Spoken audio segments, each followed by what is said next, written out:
अस्सलाम वालेकुम, this is ODA foxtrot from defence outpost. तो आज हम लोग पीएफएक्स प्रोजेक्ट से रिलेटेड एक काफ़ी ज़्यादा बड़ी न्यूज़ के बारे में बात करेंगे, जिसमें इस प्रोजेक्ट का जो सबसे बड़ा पॉइंट था, जिसका हम लोग सब बड़ी एंटिसिपेशन से वेट कर रहे थे, वो इसका डिज़ाइन अपडेट था। तो फाइनली इस वीडियो में हम लोग इसी चीज़ को डिस्कस करेंगे। हमारे पास पीएफएक्स प्रोजेक्ट से रिलेटेड एक डिज़ाइन अपडेट आई है कि इसका डिज़ाइन कैसा होने वाला है। तो उन तमाम चीज़ों को आपके साथ इस वीडियो के अंदर डिस्कस करेंगे। तो वीडियो वंस अगेन काफ़ी ज़्यादा इंपॉर्टेंट होने वाली है, इसे आपने एंड तक देखना है। लेकिन उससे पहले अगर आप लोगों ने अभी तक चैनल को सब्सक्राइब नहीं किया हुआ, please make sure to like this video अगर आपको पसंद आती है, and do subscribe to the channel. तो इस चीज के अंदर कोई भी डाउट नहीं है कि जो पीएफएक्स प्रोजेक्ट है वो इस टाइम के ऊपर पाकिस्तान एयरफोर्स के लिए सबसे इंपॉर्टेंट प्रोजेक्ट है। वजह उस चीज की ये है कि हमने तकरीबन 20 साल लगाकर चाइना के साथ मिलकर JF-17 थंडर प्रोजेक्ट को डेवलप किया है, और आज अगर ब्लॉक 3 की सूरत में हमें इतनी कामयाबी मिल रही है तो डेफिनेटली हम लोग इस चीज को यहाँ पर स्टॉप नहीं कर सकते, और इस पूरे प्रोजेक्ट को हमें फ्यूचर में लेकर चलना है।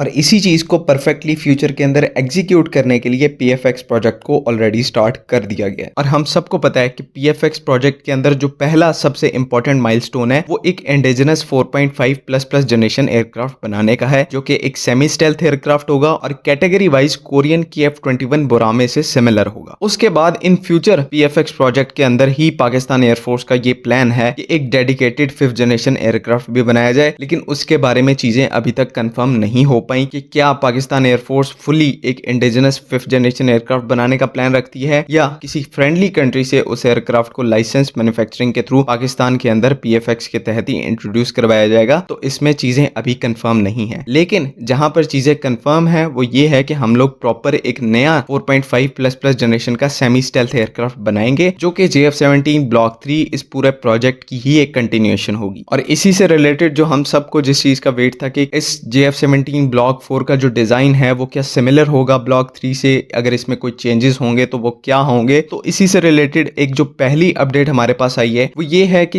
ये जो पर्टिकुलर एयरक्राफ्ट होगा पीएफएक्स का 4.5++ जनरेशन का, इसका जो टेल डिजाइन है वो डिफरेंट होगा एग्जिस्टिंग JF-17 ब्लॉक 3 से। ब्लॉक 3 के अंदर हमारे पास सिंगल टेल कॉन्फ़िगरेशन है, मतलब कि इसकी जो वर्टिकल टेल है जहां पर फ्लैग और सीरियल नंबर मार्क्ड होता है वो एक ही टेल है ब्लॉक 3 के अंदर। लेकिन जो पीएफएक्स एयरक्राफ्ट होगा उसमें डबल टेल कॉन्फ़िगरेशन होगी, सिमिलर टू F-22 रैप्टर और F-35 और जितने भी डबल टेल एयरक्राफ्ट हैं, तो उनकी तरह से पीएफएक्स प्रोजेक्ट का जो एयरक्राफ्ट है उसके अंदर 2 टेल्स होंगी। ये आप इसका जो फोटोग्राफिक एविडेंस है वो भी अपनी स्क्रीन के ऊपर देख रहे हैं। ये पर्टिकुलर पिक्चर पीएफएक्स प्रोजेक्ट के डिजाइन की है। इतनी ज्यादा क्लियर पिक्चर नहीं है, लेकिन कहीं ना कहीं ये इंडिकेशन मिल रही है कि यहाँ पर क्लियरली एक डबल टेल कॉन्फ़िगरेशन को ऑप्ट किया गया है, जिसकी वजह से जो कंट्रोल सर्फेसिस की अमाउंट है वो इंक्रीज होगी, जो कि एयरक्राफ्ट की मैन्युवरेबिलिटी को काफी ज्यादा इफेक्ट करेगी। और डबल टेल कॉन्फ़िगरेशन की वजह से जो एयरफ्रेम की स्ट्रेंथ है हाई जी मैन्युवर्स को पुल करने की, वो भी काफी ज्यादा इंक्रीज होगी। लेकिन यहाँ पर अभी तक ताहाल ये कंफर्मेशन नहीं है कि क्या पीएफएक्स प्रोजेक्ट का जो एयरक्राफ्ट होगा 4.5++ जनरेशन वाला, क्या वो एक सिंगल इंजन एयरक्राफ्ट होगा या डुअल इंजन एयरक्राफ्ट होगा। क्योंकि नॉर्मली जितने भी fighter aircraft double tail configuration के साथ आते हैं वो ज्यादातर डुअल इंजन एयरक्राफ्ट होते हैं, चाहे वो F-15 ईगल की बात कर लें, F-22 रैप्टर की बात कर लें, इन दोनों एयरक्राफ्ट के अंदर डबल टेल है और इनमें डुअल इंजन आते हैं। सिर्फ जो एक एयरक्राफ्ट है जिसके अंदर डबल टेल कॉन्फ़िगरेशन में सिंगल इंजन आता है वो F-35 एयरक्राफ्ट है। तो इसी वजह से दोनों डिजाइन रेलेवेंट हैं, लेकिन पीएफएक्स प्रोजेक्ट में क्या ऑप्ट किया जाएगा इस चीज के बारे में अभी कोई कंफर्मेशन नहीं है। तो कहीं ना कहीं इस अपडेट के बाद से ये सेंस आती है कि जिस चीज को हम लोग पहले सिर्फ एक्सपेक्ट कर रहे थे, लेकिन अब वो चीज यहाँ पर कहीं ना कहीं कंफर्म होती दिखाई दे रही है कि पीएफएक्स प्रोजेक्ट के अंदर या फिर JF-17 का जो ब्लॉक 4 होगा उसके अंदर हमें सीरियस डिजाइन चेंजेस देखने को मिलेंगे, और ये एक काफी ज्यादा इंपॉर्टेंट चीज है। पाकिस्तान एयरफोर्स पीएफएक्स प्रोजेक्ट को एक नेक्स्ट जनरेशन एयरक्राफ्ट के तौर पर रिप्रेजेंट कर रही है, और साथ ही साथ यहाँ पर जो एयर डोमिनेंस का लफ्ज है वो भी यूज किया जा रहा है। मतलब कि जो पीएफएक्स एयरक्राफ्ट होगा ये स्पेशलाइज्ड होगा एयर टू एयर वॉरफेयर के अंदर। एयर डोमिनेंस का बेसिकली मोर और लेस यही मतलब होता है। तो क्योंकि यहाँ पर जो रोल है वो चेंज हो रहा है, JF-17 के पहले जो 3 ब्लॉक्स हैं ग्राउंड अटैक्स के साथ साथ एयर टू एयर और एयर टू सी मोड्स को भी परफॉर्म करते हैं, तो एक मल्टी रोल एयरक्राफ्ट है, जिसकी वजह से हमारे जो ब्लॉक 1, ब्लॉक 2 और ब्लॉक 3 हैं उनका जो डिजाइन है वो अपने हिसाब से कस्टमाइज किया गया है। लेकिन अगर ब्लॉक 4 की बात करें या पीएफएक्स प्रोजेक्ट की बात करें, उसको पाकिस्तान एयरफोर्स एज आ एक एयर डोमिनेंस एयरक्राफ्ट डिस्क्राइब कर रही है। तो यहाँ पर सीरियस जो डिजाइन चेंजेस हैं वो बनते हैं, जो कि ओवरऑल इस एयरक्राफ्ट की डायमेंशंस को इंक्रीज करेगा, जिसकी वजह से हम लोग इसके अंदर एक अच्छा और पावरफुल रडार फिट कर पाएंगे, एक बेटर इंजन फिट कर पाएंगे, और साथ ही साथ जो ऑनबोर्ड इलेक्ट्रॉनिक्स हैं वो भी हम लोग ज्यादा बेटर लगा पाएंगे, क्योंकि हम लोग डिजाइन जो है वो बिल्कुल चेंज कर रहे हैं और जो लिमिटेशंस कहीं ना कहीं हमें JF-17 के प्रीवियस ब्लॉक्स के अंदर देखने को मिलती थी वो हमें PFX प्रोजेक्ट के एयरक्राफ्ट के अंदर देखने को नहीं मिलेगी। इस चीज को स्पेशली पाकिस्तान एयरफोर्स की तरफ से मद्देनजर रखा गया। बाकी एंड पे भी मैं वही बात कहूंगा जो मैं पहले कहता आ रहा हूं कि पाकिस्तान एयरफोर्स का जो फ्यूचर है वो इंडिजिनस एयरक्राफ्ट ही है। J-35 एयरक्राफ्ट आ जाने के बाद हमें एक काफी ज्यादा कंफर्टेबल टाइमलाइन मिल जाएगी जिसमें हम लोग एक तो डोमिनेंट भी रहेंगे इस रीजन के अंदर और साथ में हम अपने इंडिजिनस फाइटर एयरक्राफ्ट के जो प्रोजेक्ट्स हैं उनके ऊपर भी कंफर्टेबली काम कर पाएंगे ताकि जल्द से जल्द इस PFX प्रोजेक्ट को मटेरियलाइज किया जा सके और एट द सेम टाइम एक डिस्टिंक्ट कैपेबिलिटी डोमिनेंस को भी मेंटेन करके चला जाए। उम्मीद है कि यहाँ पर तमाम चीजें क्लियर हैं। अगर इनसे रिलेटेड कोई भी कंफ्यूजन है तो काइंडली कमेंट्स में जरूर पूछें। बाकी अगली वीडियो तक के लिए अल्लाह हाफिज। पाकिस्तान जिंदाबाद।